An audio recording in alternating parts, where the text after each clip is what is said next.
आज उत्तराखंड विधानसभा में सदन में पेश होगा समान नागरिक संहिता विधेयक।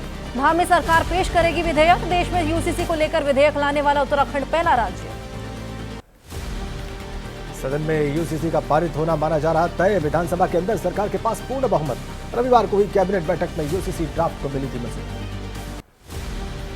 यूसीसी विधेयक को लेकर उत्तराखंड के नेता प्रतिपक्ष यशपाल आर्य का बयान। कहा, नियमावली की हो रही अनदेखी। नियमावली और विधानसभा की परंपराओं का नहीं रखा जा रहा ध्यान। यूनिफॉर्म सिविल कोड को लेकर उत्तराखंड के सीएम पुष्कर सिंह धामी का बयान। सबको लंबे समय से था यूसीसी का इंतजार। विधेयक को पास कराने और चर्चा के लिए विपक्ष से मांगा सहयोग। यूसीसी के विरोध में देहरादून में प्रदर्शन। सामाजिक संस्था के लोगों ने किया विधानसभा कूच। पुलिस ने विधानसभा से पहले ही बैरिकेडिंग पर रोका। लोगों ने जमकर नारेबाजी की। महाराष्ट्र सरकार के मंत्री दीपक केसरकर का बयान। यूसीसी आने पर किसी को नहीं होनी चाहिए कोई समस्या। महाराष्ट्र में अभी इस पर कोई चर्चा नहीं हुई। सीएम और डिप्टी सीएम लेंगे इस पर फैसला। और चलिए 9 सेकंड न्यूज में अब रुख करेंगे बिहार में मची सियासी हलचल से जुड़ी खबरों का। शक्ति परीक्षण से पहले जारी खटपट के बीच आज सीएम नीतीश की अध्यक्षता में एनडीए सरकार की दूसरी कैबिनेट मीटिंग। डिप्टी सीएम सम्राट चौधरी, विजय सिन्हा समेत मंत्रिमंडल के सदस्य होंगे शामिल। नीतीश सरकार में 2 मंत्रियों की मांग पर बोले जीतन राम मांझी। कहा, 43 साल से कर रहा हूं राजनीति। लोगों को मुझसे काफी उम्मीदें। फ्लोर टेस्ट में देंगे एनडीए का साथ। जेडीयू विधायक अशोक चौधरी का बयान। कहा, फ्लोर टेस्ट में खेला तो होगा लेकिन किस पक्ष से ये उसी दिन होगा खुलासा। मंत्रिमंडल विस्तार पर फैसला नीतीश पर छोड़ा। हैदराबाद ना जाने पर बोले कांग्रेस विधायक सिद्धार्थ सौरभ। विधानसभा क्षेत्र में काम की व्यस्तता का दिया हवाला। बोले, कांग्रेस के साथ हूं, बिहार में कांग्रेस एकजुट। संतोष कुमार सुमन को एससी एसटी मंत्री बनाने पर बोली विधायक का ज्योति मांझी। कहा, एससी समाज के साथ किया जा रहा मजाक। कोई दूसरा मंत्रालय देने की रखी मांग। विभाग को लेकर ही नाराज है मांझी। बिहार के उप मुख्यमंत्री सम्राट चौधरी बोले, विधानसभा में बीजेपी और जेडीयू के पास पूर्ण बहुमत। आरजेडी पर लगाया खरीद फरोख्त की कोशिश का आरोप। कांग्रेस पार्टी के वोट की हमें नहीं जरूरत। बिहार के उप मुख्यमंत्री विजय कुमार सिन्हा का कांग्रेस पर हमला। वंशवाद की राजनीति का लगाया आरोप। कहा, डरे हुए हैं चोर दरबाजी से आए हुए लोग। डर की वजह भी इनके खुद के कारनामे हैं। और चलिए 9 सेकंड न्यूज में वक्त चुनावी हलचल से जुड़ी कुछ खबरों का। लोकसभा चुनाव की तैयारियों में जुटी बीजेपी। दिल्ली में आज बीजेपी अध्यक्ष जेपी नड्डा पार्टी महासचिवों के साथ करेंगे बैठक। लोकसभा चुनाव की तैयारियों पर होगा मंथन। यूपी में कांग्रेस का लोकसभा चुनाव पर मंथन। कांग्रेस के महासचिव और प्रभारी 2 दिन कांग्रेस पदाधिकारियों के साथ संवाद करेंगे। कांग्रेस के सभी प्रकोष्ठ के पदाधिकारी कार्यक्रम में मौजूद रहेंगे। मध्य प्रदेश में लोकसभा चुनाव की तैयारियों में जुटी कांग्रेस। एमपी कांग्रेस अध्यक्ष जीतू पटवारी और नेता प्रतिपक्ष उमंग सिंघार कार्यकर्ताओं के साथ करेंगे बैठक। लोकसभा चुनाव पर करेंगे मंथन। हैदराबाद में उम्मीदवारों का चयन करने के लिए सीएम रेवंत रेड्डी की अध्यक्षता में प्रदेश चुनाव समिति आज करेगी बैठक। प्रदेश की 17 लोकसभा सीटों पर होगा मंथन। हर सीट पर विस्तार से चर्चा होगी।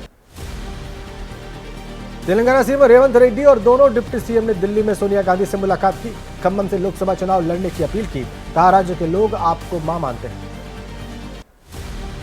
झारखंड के गुमला पहुंचेंगे राहुल गांधी। भारत जोड़ो न्याय यात्रा। आज दोपहर में राहुल गांधी की प्रेस कॉन्फ्रेंस। कल रांची में राहुल ने रोड शो किया था। बड़ी संख्या में शामिल हुए थे लोग।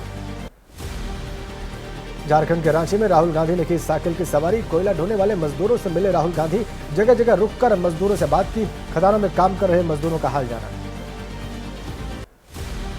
एमपी के छिंदवाड़ा में कमलनाथ के बेटे नकुलनाथ का बयान। कहा, इस बार कमलनाथ नहीं लड़ेंगे लोकसभा चुनाव। सांसद नकुलनाथ ने परासिया में आयोजित एक जनसभा में खुद के लोकसभा चुनाव लड़ने का ऐलान किया। तमिलनाडु के बीजेपी प्रदेश अध्यक्ष के अन्नामलाई का बयान। कहा, 2024 लोकसभा चुनाव होगा ऐतिहासिक। पीएम मोदी के नेतृत्व में बीजेपी की होगी बम्पर जीत।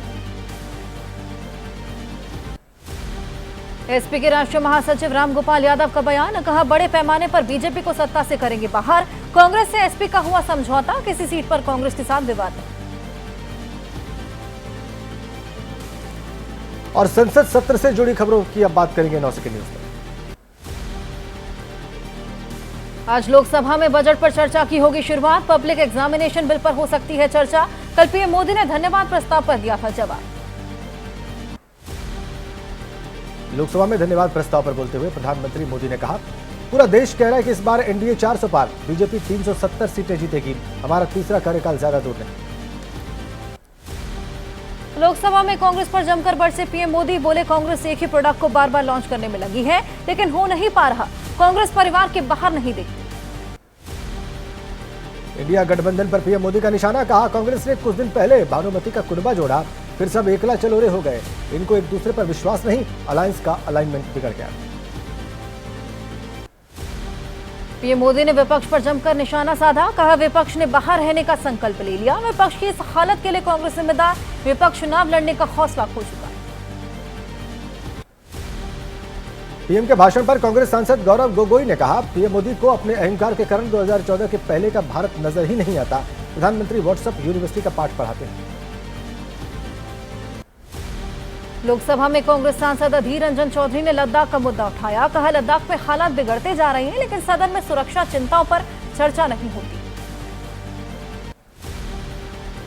रक्षा मंत्री राजनाथ सिंह ने अधीर रंजन चौधरी को जवाब दिया, कहा कोई भारत पर आंख उठाकर देखने की हिम्मत करेगा तो मुंहतोड़ जवाब देने के लिए भारत सक्षम, भारत अब कमजोर नहीं रहा। और अब 9 सेकंड न्यूज में बात करेंगे राजनीति से जुड़ी कुछ और अहम खबरों की।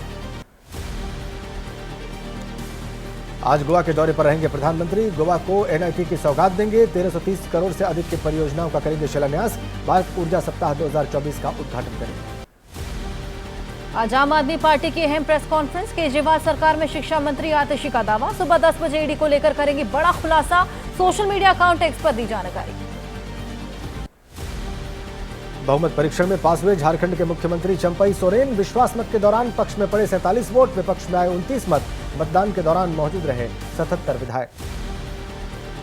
फ्लोर टेस्ट में वोटिंग करने पहुंचे हेमंत सोरेन, केंद्र सरकार, राज्यपाल और बीजेपी पर बोला हमला, कहा मेरे खिलाफ आरोप साबित हुए तो छोड़ दूंगा राजनीति, पूरी प्लानिंग के साथ साजिश की गई।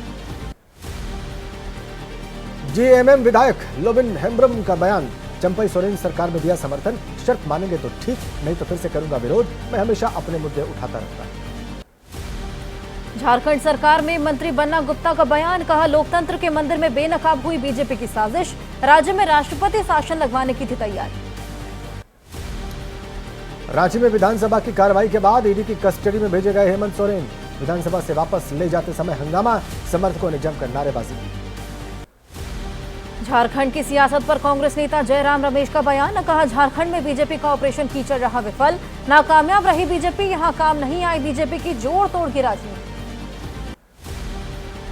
पश्चिम बंगाल में नेता प्रतिपक्ष शुभेंदु अधिकारी का सीएए पर बयान, कहा सीएए सिर्फ कानून बनकर नहीं रहेगा बल्कि लागू होगा, बीजेपी अनुच्छेद 370 हटा सकती है तो सीएए लागू भी कर सकती है। रांची में राहुल गांधी ने बीजेपी पर बोला हमला, कहा आपके साथ अन्याय कर रही बीजेपी, इसलिए यात्रा में न्याय शब्द डाला, सरकार एचईसी को प्राइवेट करने में जुटी पर ऐसा नहीं होने देंगे। यूपी विधानसभा में वित्त मंत्री सुरेश खन्ना ने पेश किया साल 2024-25 का बजट पर सीएम योगी का बयान, कहा प्रभु श्री राम लोक मंगल के पर्याय हैं, बजट प्रभु श्री राम को समर्पित है। बीजेपी नेता अपर्णा यादव का यूपी बजट पर बयान, कहा आम नागरिक, महिलाओं और युवाओं के लिए ये बहुत कल्याणकारी बजट है, महिलाओं को सशक्त करने का काम करेगा ये बजट। महाराष्ट्र सरकार में मंत्री दीपक सरकार का उद्धव ठाकरे पर तंज, कहा सत्ता के मोह में उद्धव ठाकरे ने बीजेपी को छोड़ा, सीएम बनना चाहते थे उद्धव। कांग्रेस नेता राजीव शुक्ला का उद्धव पर बयान, कहा इंडिया गठबंधन का मजबूत हिस्सा है उद्धव ठाकरे, वो जो कह रहे हैं उसमें कोई बुराई नहीं, राजनीति में कोई किसी का दुश्मन नहीं। चंडीगढ़ में नगर निगम चुनाव में गड़बड़ी के आरोप में आपका प्रदर्शन, कल भी नगर निगम दफ्तर के बाहर इकट्ठे हुए आप कार्यकर्ता, पुलिस ने कार्यकर्ताओं को हिरासत में लिया। हेट स्पीच के मामले में गिरफ्तार मुफ्ती सलमान अजहरी के समर्थन में आए मौलाना तौकीर रजा, कहा अजहरी पर लगाया गया झूठा आरोप, कहा देश में सूफिज्म पर बनाया जा रहा दबाव। एमपी के छिंदवाड़ा में कमलनाथ ने खेला सॉफ्ट हिंदुत्व कार्ड, कमलनाथ ने राम नाम लिखे पत्रकों को पूजा अर्चना के बाद अयोध्या के लिए रवाना किया। और अब 9 सेकंड न्यूज में बात करेंगे देश से जुड़ी कुछ खबरों की। यूपी के संभल में पीएम मोदी कल्की धाम मंदिर के भूमि पूजन और शिलान्यास कार्यक्रम में होंगे शामिल, कल्की धाम के पीठाधीश्वर आचार्य प्रमोद कृष्णम अधिकारियों के साथ तैयारियों में जुटे। इंडियन माइनॉरिटी ऑर्गेनाइजेशन विभिन्न धर्मगुरुओं के साथ संसद भवन पहुंची, पीएम मोदी से मिले अल्पसंख्यक समुदाय के कई धार्मिक नेता, भारत की एकता का परिचय दिया। पीएम से मुलाकात पर बोले इमाम उमेर अहमद इलियासी, कहा हम मानवता का संदेश देना चाहते हैं और बताना चाहते हैं कि यही सबसे बड़ा धर्म है। हमें देश को मजबूत बनाना चाहिए, हम एकजुट हैं। गृह मंत्री अमित शाह का बयान, कहा भारत ने 10 वर्ष में एक मजबूत आंतरिक सुरक्षा नेटवर्क किया तैयार। सुरक्षा के क्षेत्र में भारत ने ठोस नीति के आधार पर परिवर्तन किया। आज रामलला के दरबार पहुंचेगी अरुणाचल सरकार। मुख्यमंत्री पेमा खांडू समेत पूरी कैबिनेट करेगी रामलला के दर्शन। करीब 70 लोग विशेष विमान से अयोध्या एयरपोर्ट पहुंचेंगे। दिल्ली में मुख्यमंत्री तीर्थ यात्रा योजना के तहत आज एक और ट्रेन रवाना। सीएम केजरीवाल ने श्री तिरुपति जाने वाले बुजुर्ग श्रद्धालुओं से मुलाकात की। कहा दिल्ली का हर एक वासी मेरे लिए परिवार की तरह। दिल्ली के सीएम अरविंद केजरीवाल ने किया किन्नर समुदाय के लिए बड़ा ऐलान। केजरीवाल बोले किन्नर समुदाय के साथ भेदभाव नहीं किया जाना चाहिए। कुछ ही दिनों में कैबिनेट से पारित किया जाएगा। और चलिए 9 सेकंड न्यूज में कोर्ट से जुड़ी वो खबरें जिन पर पूरे देश की नजरें हैं।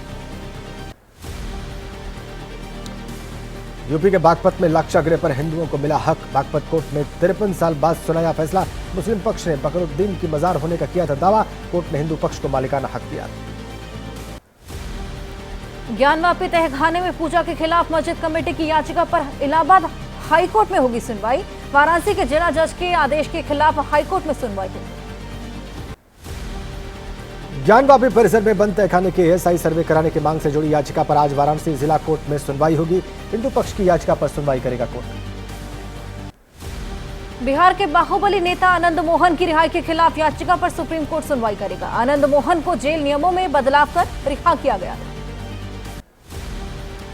दिल्ली शराब नीति मामले में आरोपी विनय नायर की अंतरिम जमानत अर्जी पर राउज एवेन्यू कोर्ट में आज होगी सुनवाई। स्वास्थ्य के आधार पर विनय नायर को कोर्ट ने 6 फरवरी तक अंतरिम जमानत दी थी। दिल्ली वक्फ बोर्ड से जुड़े मनी लॉन्ड्रिंग मामले में आज राउज एवेन्यू कोर्ट में होगी सुनवाई। कोर्ट आज आरोपी जावेद इमाम और जीशान हैदर की जमानत अर्जी पर सुनवाई करेगा।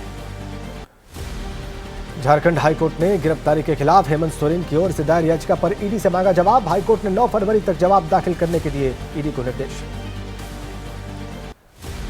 महिला पहलवानों के छेड़छाड़ का आरोप का मामला, आरोपी बृजभूषण सिंह पर आरोप तय करने पर राउज एवेन्यू कोर्ट में आज सुनवाई होगी। पिछली सुनवाई में बृजभूषण को आरोप मुक्त करने की मांग की। 9 सेकंड न्यूज में अब बात अपराध से जुड़ी खबरों की। यूपी के आगरा में हाउसमेट परिवार को खाने में दे रही थी नशीली दवाएं। परिवार के नींद में आने पर घर के सामान पर करती थी हाथ साफ। किचन में सीसीटीवी लगाने के बाद खुलासा हुआ। यूपी के कासगंज में आरएसएस नेता से जालसाजों ने ठगे 18 लाख रुपए। जालसाजों ने एआई की मदद से फोन पर सुनाई बेटे की आवाज। अपहरण की झूठी कहानी रचकर अलग अलग खातों में ऑनलाइन ट्रांसफर कराई गई रकम। आगरा में रूसी महिला पर्यटक के रुपए हुए चोरी। 1 लाख से ज्यादा की नकद होटल में हुई गायब। रूसी महिला पर्यटक की सूचना पर पहुंची पुलिस ने मदद की। होटल से बरामद की चोरी की रकम। मध्य प्रदेश के देवास में अवैध मकान पर चला बुलडोजर। मकान में एक कैफे का हो रहा था संचालन। ऑनलाइन गेमिंग वेबसाइट के जरिए लोगों से ठगी का हो रहा था काम। पुलिस ने एफआईआर दर्ज की। राजस्थान के नागौर में छात्र की मौत के आरोपी के घर पर चला बुलडोजर। भारी संख्या में पुलिस जवानों की मौजूदगी में हुई कार्रवाई। 14 दिन पहले लापता छात्र की हत्या हुई। यूपी के बाराबंकी में सैकड़ों लोगों के धर्मांतरण का मामला सामने आया। चर्च में लोगों से छुटकारा मिल जाने के नाम पर किया जा रहा था धर्मांतरण। मौके पर पहुंची पुलिस जांच में जुटी। यूपी के कासगंज में कलयुगी भाई ने बहन के साथ दरिंदगी के बाद बेरहमी से उसकी हत्या की। पुलिस ने आरोपी भाई को गिरफ्तार किया। संबंधित धाराओं में मुकदमा दर्ज कर जेल भेजा। और अलग अलग राज्यों से जुड़ी खबरें अब आपको दिखाएंगे 9 सेकंड। मध्य प्रदेश में 10वीं बोर्ड परीक्षा के दौरान हैरानी वाला फैसला। ठंड के मौसम में भी बच्चों के गर्म कपड़े रूम से बाहर उतरवाए गए। कड़कड़ाती ठंड में परीक्षा दे रहे थे छात्र छात्राएं।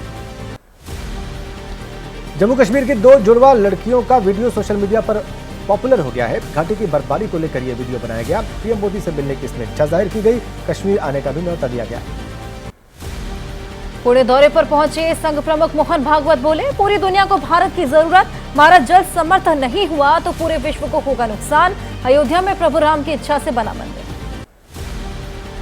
हिजाब पर प्रतिबंध लगाने के लिए पिता संघ अनशन पर बैठी मुस्लिम युवती तंजीम मेहरानी जयपुर में 1 फरवरी से कर रही अनशन। बोली शैक्षणिक संस्थानों में एक समान होना चाहिए ड्रेस कोड।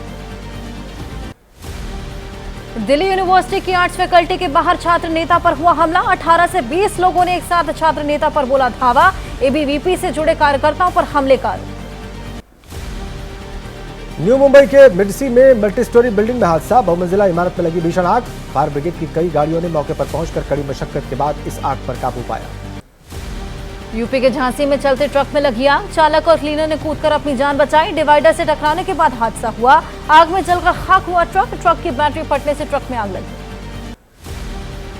अबू धाबी में भव्य हिंदू मंदिर का 14 फरवरी को प्रधानमंत्री मोदी करेंगे उद्घाटन। मंदिर से जुड़े बड़े संत पहुंचे दुबई। 700 करोड़ की लागत से तैयार हुआ बीएपीएस मंदिर। और चलिए अब 9 सेकंड न्यूज में मौसम से जुड़ी खबरों का हाल जानेंगे। रुद्रप्रयाग के ऊंचाई वाले इलाके में बदला मौसम। केदारनाथ धाम में जमकर हुई बर्फबारी। मंदिर के आसपास जम गई करीब 4 फीट बर्फ। निचले इलाकों में हो रही बारिश और बर्फबारी से बढ़ी ठंड। केदार घाटी के निचले इलाकों में हुई बारिश। बर्फबारी और बारिश की वजह से जनजीवन प्रभावित। पारा गिरने से फिर से बड़ी सर्दी। पारा लुढ़कने से बड़ी ठिठुरन। अलाव का सहारा ले रहे लोग। रुद्रप्रयाग के ऊंचाई वाले इलाकों में भी स्नोफॉल। बर्फबारी के कारण चोपता बद्रीनाथ हाईवे पर वाहनों की आवाजाही बाधित। पर्यटकों को चोपता पहुंचाने में हो रही परेशानी। हिमाचल प्रदेश के ऊंचाई वाले इलाकों में बर्फबारी। भारी बर्फबारी की वजह से प्रदेश के 4 नेशनल हाईवे बाधित। 600 से ज्यादा लिंक मार्ग बर्फ जम जाने से बंद हुए। बर्फ हटाने का काम जारी। हिमाचल प्रदेश के शिमला में बर्फबारी ने बढ़ाई लोगों की मुश्किल। 242 सड़कें बंद। पर्यटकों को जोखिम भरी सड़कों पर सफर न करने की सलाह। कुल्लू में 485 बिजली लाइनें ठप। जम्मू कश्मीर के बांदीपोरा में स्नो आर्ट प्रतियोगिता का आयोजन। सेना ने गुरेज घाटी में कराया प्रतियोगिता का आयोजन। स्थानीय युवाओं ने आयोजन में बढ़ चढ़कर हिस्सा लिया। जम्मू कश्मीर के पुंछ में पहाड़ों पर बिछ गई बर्फ की चादर। सड़क पर बर्फ जम जाने की वजह से आवाजाही में हो रही परेशानी। जेसीबी मशीनों की मदद से बर्फ हटाकर साफ किया जा रहा रास्ता। जम्मू कश्मीर के गुलमर्ग में हिमस्खलन। बर्फ में फंसे लोगों को राहत बचाव दल ने कड़ी मशक्कत के बाद रेस्क्यू किया। सभी लोग बताए जा रहे सुरक्षित। एवलांच की चपेट में आ गए थे कई स्कीयर। हफ्ते भर के भीतर ही गुलमर्ग की पहाड़ियों पर तीसरा एवलांच। मौसम विभाग ने पहले ही जताई थी हिमस्खलन और भारी बर्फबारी की आशंका। पर्यटकों को चौकन्ना रहने की हिदायत। अंबाला में बारिश और ओलावृष्टि से किसानों की फसलों को भारी नुकसान। सरकार ने मुआवजे का ऐलान किया। पटवारियों की हड़ताल के चलते मुआवजा मिलने में हो सकती है देर। चलिए आगे बढ़ते हैं। जम्मू कश्मीर की बात करते हैं। वहां पर जमकर बर्फबारी हो रही है, लेकिन कुछ दिन पहले वहां हालात ऐसे थे कि बर्फ देखने तक को नहीं मिल रही थी। घाटी में कई जगह तो सूखे जैसा सीन था, लेकिन अब चारों तरफ बर्फ ही बर्फ है। बिल्कुल, लेकिन इस बर्फबारी का बेहद खूबसूरती से बखान करती 2 मासूम बच्चियां ज़ेबा और ज़ैनब नाम की जुड़वा बहनें जोरदार चर्चा में हैं, क्योंकि उन्होंने बर्फबारी की खूबसूरती को जिस मासूमियत के साथ अपने लफ्जों में बयां किया, वो सोशल मीडिया पर वायरल हो गया। सभी का दिल जीत लिया। देख सकते हैं फाइनली बर्फ गिर गई है। आपको लग रहा होगा मैं कितना एंजॉय कर रही हूँ। मुझे तो जैसे लग रहा है मैं जन्नत के बीचों बीच बैठी हूँ और मेरे बीचों बीच ये दूध की लहरें हैं, लेकिन ये दूध की लहरें नहीं बर्फ है। हमें तो आज बहुत मजा आ रहा है। अल्लाह ताला ने आखिरकार मेरी और मेरी बहन की दुआ कबूल कर दी, तो हम यहाँ पर बहुत ज्यादा एंजॉय कर रहे हैं, मस्ती कर रहे हैं। बर्फ इतनी गहरी है, मैं तो इसके अंदर ही डूब जाऊंगी। जैसे लगता है कि कोई गहरा पानी में हम हैं। आप सोच रहे होगे मुझे भी ऐसी बर्फ चाहिए। सर्दी तो लगती है, लेकिन एंजॉय तो करना है ना। बर्फ में तो बहुत मजा आता है। बर्फ से हमारी कश्मीर की रौनक बढ़ जाती है।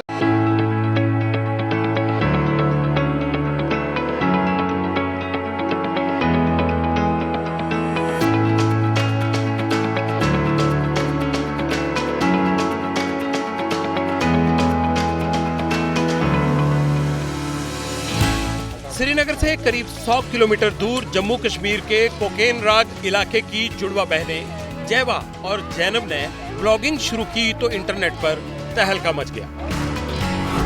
अस्सलाम वालेकुम गाइस, तो आप देख सकते हैं फाइनली बर्फ गिर गई है। नर्सरी क्लास में पढ़ने वाली दोनों बहनें अभी महज 6 साल की हैं, लेकिन बोलने का तरीका ऐसा कि हर सुनने वाला इनका कायल हो जाए। हमने दुआ किया अल्लाह ताला से कि बर्फ गिरा दो, और बर्फ गिर गई और आखिरकार हमारी वो दुआ कबूल हो गई। जैवा और जैनब का वीडियो वायरल होने के बाद पब्लिक इंटरेस्ट की टीम उनकी तलाश में कोकेन राग पहुंची। दोनों जुड़वा बहनों ने हमारी टीम के साथ खूब मस्ती की। स्नो बहुत ठंडी है, हमें स्नोमैन बनाया है, हम स्नो में एंजॉय कर रहे हैं, बहुत ज्यादा एंजॉय कर रहे हैं। हाँ बहुत ज्यादा, जो कि हमारी वो रील है वो वायरल हो गई। हमने तो छोटी मोटी वीडियो बनाई थी, हमें क्या पता था ये इतनी वायरल हो जाए। अच्छे से अच्छे ब्लॉगर को जैवा और जैनब इंटरनेट पर मात दे रही हैं। दोनों बहनों का सपना है कि प्रधानमंत्री नरेंद्र मोदी कश्मीर आएं और फिर उन दोनों बहनों से मुलाकात करें। तो हम मोदी जी का अपने कश्मीर में वेलकम करना चाहते हैं कि वो हमारे कश्मीर में आके हमारे साथ एंजॉय करें और हम उनसे जल्द से जल्द मिलना चाहते हैं। हमें बहुत खुशी होगी। जैवा रिपोर्टर तो जैनब डॉक्टर बनना चाहती है, लेकिन दोनों प्यारी बहनों की अपने सब्सक्राइबर से एक शिकायत भी है। हमको तो बहुत फॉलो करते हो, सब्सक्राइब करते हो, मगर हमारे YouTube चैनल और Facebook पेज को क्यों नहीं करते? हमारा कसूर क्या है? दोनों बहनों का वीडियो इंटरनेट पर धूम मचा रहा है। लाखों लोग इस वीडियो को देख चुके हैं। जैवा जैनब चाहती हैं कि ज्यादा से ज्यादा लोग कश्मीर आएं और बर्फबारी का लुत्फ उठाएं। वो दिन दूर नहीं जब जैवा और जैनब को लोग बड़े पर्दे पर देख पाएंगे। दोनों को फिल्म का ऑफर भी मिल चुका है। अंकल बोल रहे थे कि हम आज मैं कभी ना कभी आऊँगा आपके घर बेटा और आपके साथ एक फिल्म बनाना चाहूँगा और आपसे मिलूंगा। कौन सी फिल्म बनाना चाहते हैं? Twin sisters. Twin sisters? हाँ हम रोल भी लेंगे, ट्विन सिस्टर रोल, मेरी बहन भी लेगी ट्विन सिस्टर्स रोल। आपको रखे आगे।